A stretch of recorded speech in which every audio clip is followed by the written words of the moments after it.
Goeiemôre almal, wees gegroet in die wonderlike naam van Jesus op hierdie geseënde Woensdagoggend en baie dankie vir die voorreg wat ek het om 'n oomblik van julle tyd te neem om met julle 'n stukkie sielskos te kan deel.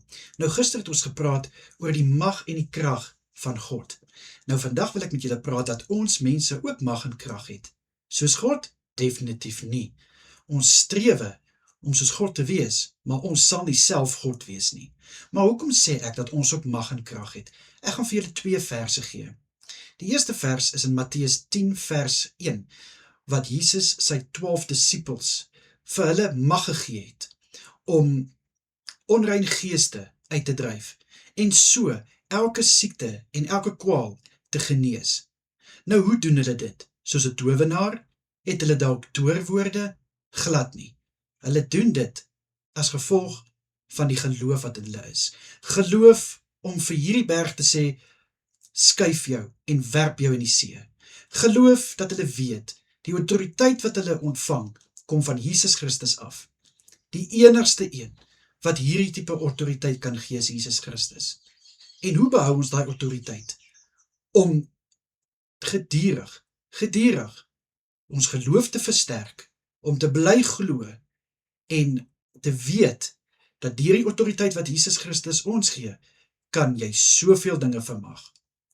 Dan is daar ook 'n tweede vers wat ek met julle wil deel.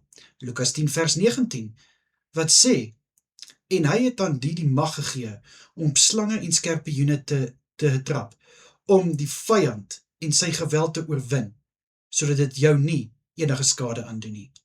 Nou kind van God, kom ons wees eerlik. Ons het nie altyd daai mag en krag om teen geweld te veg nie, né? Maar ons het wel die mag en die krag om teen dit te bid. Ons het die mag en die krag om toe te laat dat dit ons nie gaan onderkry nie. En wat praat Jesus hierso van om op slange en skorpioene te trap? Dit sê vir ons, daai omstandighede wat so dink, dit kan die mag oor jou hê. Die situasie waarin jy jouself bevind, daai siekte wat jy het, daai finansiële probleme, daai verhoudingsprobleme, dit is goed waarop jy kan trap. Hoekom? Want jy het die mag om oor daai goed te spreek, dat groter is God wat in my is as dit wat in die wêreld is. Dit lyk miskien of dit jou kan onderkry. Dit dink miskien dit kan jou onderkry, maar dit gaan jou beslis nie onderkry nie. Hoekom? Want jy het mag om op hierdie dinge te trap. Maar weet julle wat is die hartseer ding? Ongelukkig gebruik mense die mag en die krag wat Jesus vir ons gegee het, om nie net op hulle probleme te trap nie, maar ongelukkig op mense ook.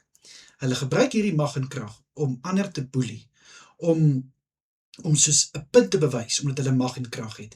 En my boetie en sissa, dis die verkeerdste ding wat ons kan doen, is om die mag en die krag wat Jesus vir ons gegee het, te misbruik. Hierdie mag en krag is om dowes te laat hoor van die evangelie. Blindes, wat blind is vir die genade van Jesus Christus en die grootheid van Jesus Christus, te kan sien.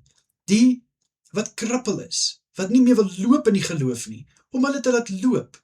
Dit is die mag en die krag wat vir ons gegee word. En natuurlik, dit wat jy wil onderkry, dit wat jy wil keer om vorentoe te gaan, om dit te trap en sterk te staan boop dit, vas te staan en te sê, dat deur die autoriteit wat Jesus vir my gegee het, kan ek alles oorkom en kan ek dit oorwin. So my boetie en sissa, mag hierdie woord wat ek nou vir jou vandag gebring het, hierdie stukkie sielskos, vir jou 'n nuwe insig gee oor wat behels die mag en die krag wat ons deur Jesus Christus ontvang. Die autoriteit wat hy vir ons gegee het. Julle moet 'n wonderlike dag verder hê. Kyk mooi na julleself en natuurlik as dit die Here se wil is, bedien ek môre weer 'n stukkie sielskos vir julle. Tot dan, mooi bly almal. Totsiens.